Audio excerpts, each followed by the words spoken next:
दोस्तों, आप सभी का हमारे YouTube चैनल पे एक बार फिर स्वागत है।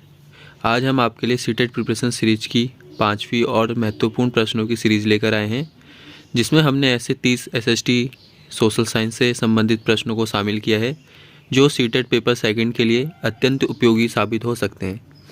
अगर आप सीटेट जैसी परीक्षाओं में 125 प्लस अंक लाना चाह रहे हैं तो वीडियो को शुरू से अंत तक अवश्य देखें। अगर आपने सीटेट प्रिपरेशन सीरीज़ का पहला, दूसरा, तीसरा, चौथा भाग नहीं देखा है तो इसे भी अवश्य देखें। इससे पहले कि मैं वीडियो शुरू करूं, अगर आप हमारे चैनल पर नए हैं तो चैनल को अभी सब्सक्राइब करें और बेल आइकन दबाएं, जिससे सीटेट प्रिपरेशन सीरीज़ की आने वाली वीडियो की नोटिफिकेशन आप तक समय पर पहुंचती रहे। तो चलिए शुरू करते हैं सीटेट प्रिपरेशन सीरीज का 5वां भाग SST सोशल साइंस। प्रश्न संख्या 1। मनुष्य स्वयं अपने भाग्य का निर्णायक है, कोई देवी देवता या ईश्वर नहीं। उक्ति संबंधित है। सभी प्रश्नों के आपको 4 विकल्प दिए गए हैं। आपको बताना है कि इसमें से सही विकल्प कौन सा है। ऑप्शन ए है महात्मा बुद्ध से, ऑप्शन बी है महावीर स्वामी से, ऑप्शन सी है पार्श्वनाथ से और ऑप्शन डी है उपली से।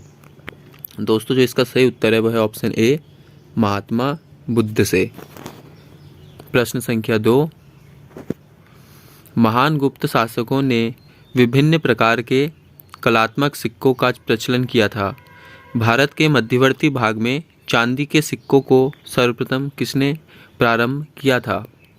ऑप्शन ए है चंद्रगुप्त द्वितीय, ऑप्शन बी है समुद्रगुप्त, ऑप्शन सी है कुमारगुप्त, ऑप्शन डी है स्कंदगुप्त। इसका जो सही उत्तर है वह है ऑप्शन ए चंद्रगुप्त द्वितीय ने चांदी के सिक्कों का सर्वप्रथम प्रारंभ किया था मध्यवर्ती भाग में भारत के। प्रश्न संख्या 3। बलबन ने अपनी बादशाहत को निम्न में से किस कारण से सर्वोच्चता के रूप में स्थापित किया। ऑप्शन ए है अपने आप को प्रतिष्ठित करने के लिए, ऑप्शन बी है किसी भी प्रकार के विद्रोह की संभावनाओं को रोकने के लिए, ऑप्शन सी है खलीफा की शक्ति को कम करने के लिए, ऑप्शन डी है शासन के पृथक्करण की स्थापना के लिए। इसका जो सही उत्तर है वह है ऑप्शन बी किसी भी प्रकार के विद्रोह की संभावनाओं को रोकने के लिए।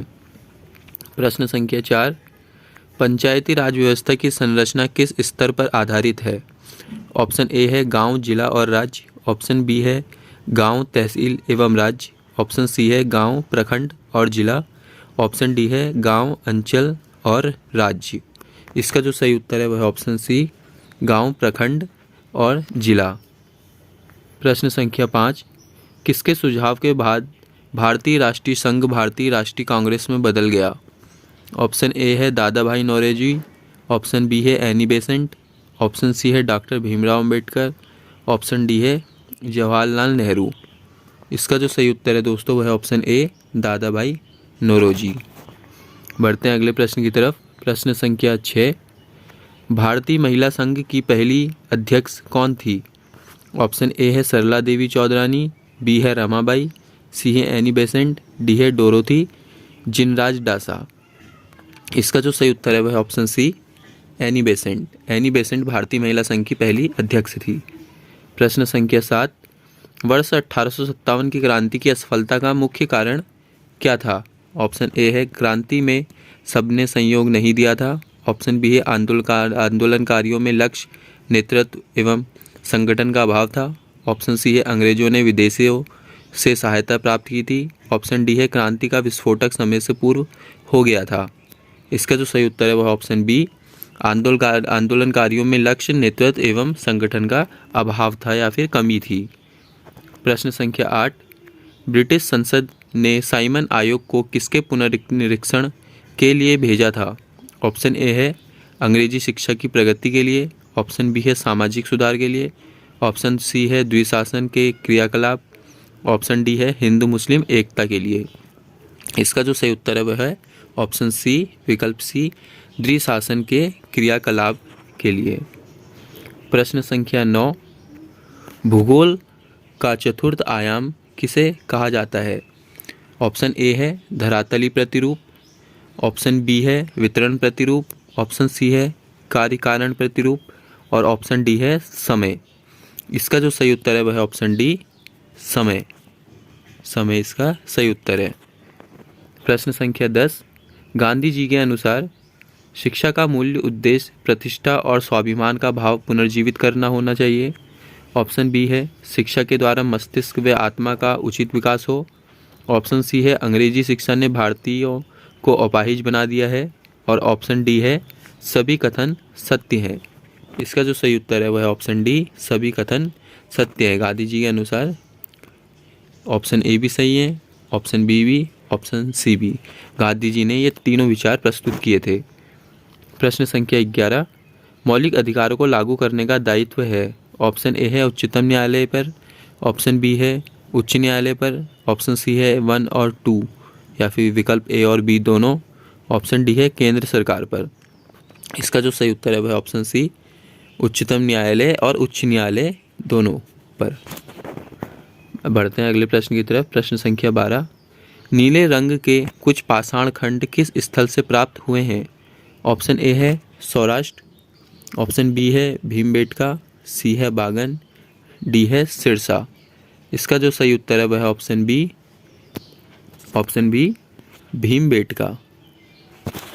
बढ़ते हैं अगले प्रश्न की तरफ। प्रश्न संख्या 13, ऋग्वेद में जात वेदस, हिरण्यदत्त और गृहपति किस देवता के की उपाधियां हैं। ऑप्शन ए है इंद्र, बी है वरुण, सी है अग्नि, डी है सूर्य। इसका जो सही उत्तर है वह है ऑप्शन सी, अग्नि। ये तीनों जो हैं अग्नि देवता की उपाधियां हैं। प्रश्न संख्या 14, बरमुंडा ट्रायंगल कहाँ अवस्थित है। बरमुंडा ट्रायंगल आपने सुना होगा, इस शेप का एक ट्रायंगल है जिसके ऊपर से कोई भी वस्तु, कोई भी चीज़, हवाई जहाज हो, कोई भी अगर चीज़ उड़ती है या फिर इसके समीप आता है तो वो इसके अंदर क्या हो जाता है, गायब हो जाता है। ऑप्शन ए है दक्षिणी अटलांटिक महासागर में, ऑप्शन बी है उत्तरी अटलांटिक महासागर में, ऑप्शन सी है दक्षिणी प्रशांत महासागर में, ऑप्शन डी है उत्तरी प्रशांत महासागर में। इसका जो सही उत्तर है वो है ऑप्शन बी, उत्तरी अटलांटिक महासागर में बरमुंडा ट्रायंगल स्थित है। प्रश्न संख्या 15, भारत की जलवायु में सबसे महत्वपूर्ण विशेषता क्या है। ऑप्शन ए है पवनों की दिशा में परिवर्तन, ऑप्शन बी है गर्म तथा शीतकालीन पवनों का असरदार होना, ऑप्शन सी है पवनों में मौसम के अनुसार परिवर्तन, ऑप्शन डी है पूरे साल लगातार वर्षा। इसका जो सही उत्तर है वह ऑप्शन ए, पवनों की दिशा में परिवर्तन। प्रश्न संख्या 16, अकबर के शासनकाल में प्रचलित जब्त प्रणाली किस जगह लागू नहीं थी। ऑप्शन ए है दिल्ली और अवध, बी है गुजरात और बंगाल, सी है खानदेश, डी है अवध एवं उसके आसपास के क्षेत्र। इसका जो सही उत्तर है वह ऑप्शन बी, गुजरात और बंगाल में। प्रश्न संख्या 17, वर्ष 1830 में धर्म सभा की स्थापना की थी। ऑप्शन ए है शिवदयाल, बी है शिवनारायण अग्निहोत्री, सी है राधाकांत देव, डी है ताराचंद्र चक्रवर्ती। इसका जो सही उत्तर है वह है ऑप्शन सी, राधाकांत देव। बढ़ते हैं प्रश्न संख्या 18 पर। भारत में सूती वस्त्र उद्योग को बढ़ावा देने में प्रमुख योगदान है। ऑप्शन ए है उपयुक्त जलवायु, बी है सस्ता श्रम, सी है कपास की उपलब्धता, डी है ये सभी। तो कपास में सूती वस्त्र उद्योग को बढ़ावा देने में जो प्रमुख योगदान है वो जलवायु का भी है, सस्ता श्रम भी है, कपास की उपलब्धता भी है। तो इसका सही आंसर हो जाएगा ऑप्शन डी, ये सभी। प्रश्न संख्या 19, सामाजिक अध्ययन शिक्षण में प्रोजेक्ट किस सिद्धांत पर आधारित है। ऑप्शन ए है क्रियाशीलता का सिद्धांत, बी है सौदेश्य का सिद्धांत या जिसे उद्देश्य का सिद्धांत भी कहा जा सकता है, ऑप्शन सी है स्वतंत्रता का सिद्धांत, ऑप्शन डी है ये सभी। इसका भी आंसर ऑप्शन डी है ये सभी। तीनों इसके सही विकल्प हैं। प्रश्न संख्या 20, एनसीएफ 2005 जिसे नेशनल करिकुलम फ्रेमवर्क या फिर राष्ट्रीय पाठ्यचर्या भी कहा जाता है के अनुसार पर्यावरण अध्ययन किस कक्षा से शुरू करने की सिफारिश की है। ऑप्शन ए है कक्षा 3 से, बी है कक्षा 6 से, सी है कक्षा 1 से और डी है इनमें से कोई नहीं। तो एनसीएफ 2005 ने कक्षा 3 से पर्यावरण अध्ययन को शुरू करने की सिफारिश की है। प्रश्न संख्या 21, इब्राहिम लोदी के बारे में निम्न में से क्या सत्य नहीं है। ऑप्शन ए है अफगान अमीरों की खिलाफत, बी है क्रूर एवं निरंकुश शासक, सी है दौलत खान ने काबुल के शासक बाबर को इब्राहिम लोदी को हारने के लिए बुलाया, ऑप्शन डी है महान निर्माता एवं कला पुजारी। इसका जो सही उत्तर है वह है ऑप्शन डी, महान निर्माता एवं कला पुजारी।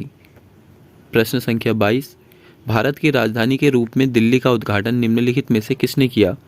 ऑप्शन ए है लॉर्ड कैनिंग, बी है लॉर्ड इरविन, सी है लॉर्ड लिटन, डी है लॉर्ड विलिंगटन। इसका जो सही उत्तर है दोस्तों वह है option B, Lord Irwin. Lord Irwin ने दिल्ली को राजधानी के रूप में घोषित किया था। प्रश्न संख्या 23, निम्नलिखित में किस स्थल पर कुंवारी देवी की मुहर की खोज की गई थी? ऑप्शन ए है हड़प्पा, बी है मोहनजोदड़ो, सी है चनादूड़ो, डी है लोथल। इसका जो सही उत्तर है वह है ऑप्शन ए, हड़प्पा। बढ़ते हैं अगले प्रश्न की तरफ। प्रश्न संख्या 24, इल्तुतमिश के शासन के दौरान क्या प्रतिबंधित था? ऑप्शन ए है सैन्य हथियारों की खरीदी, ऑप्शन बी है विशेष गुलामों की खरीद, सी है करों की वसूली, डी है रईसों द्वारा शासकों के लिए सम्मान।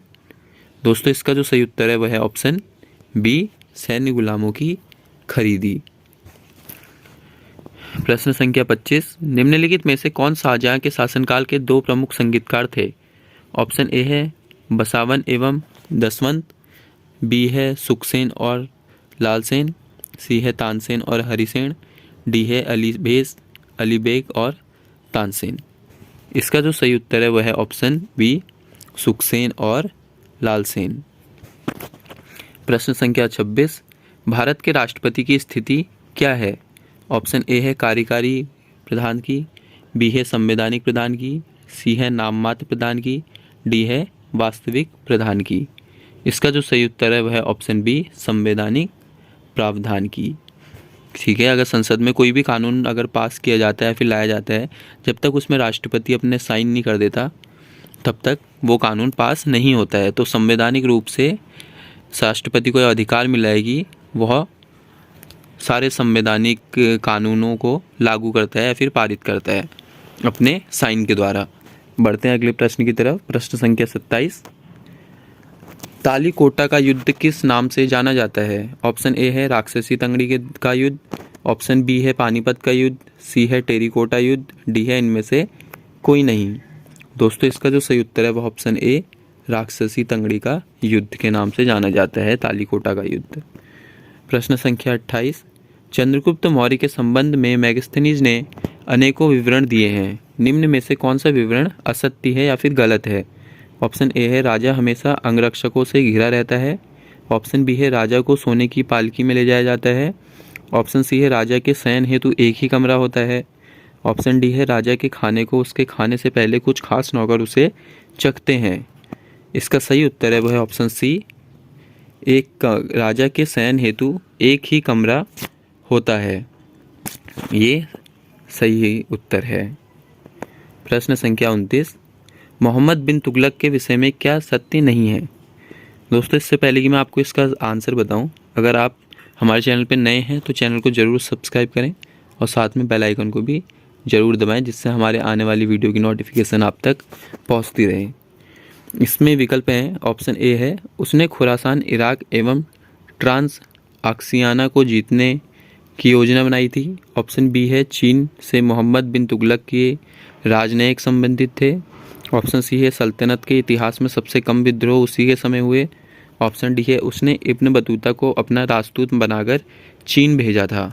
इसका जो सही उत्तर है वह ऑप्शन सी, सल्तनत के इतिहास में सबसे कम विद्रोह उसी के समय में हुए थे। उसके किसके? मोहम्मद बिन तुगलक। ये सही उत्तर।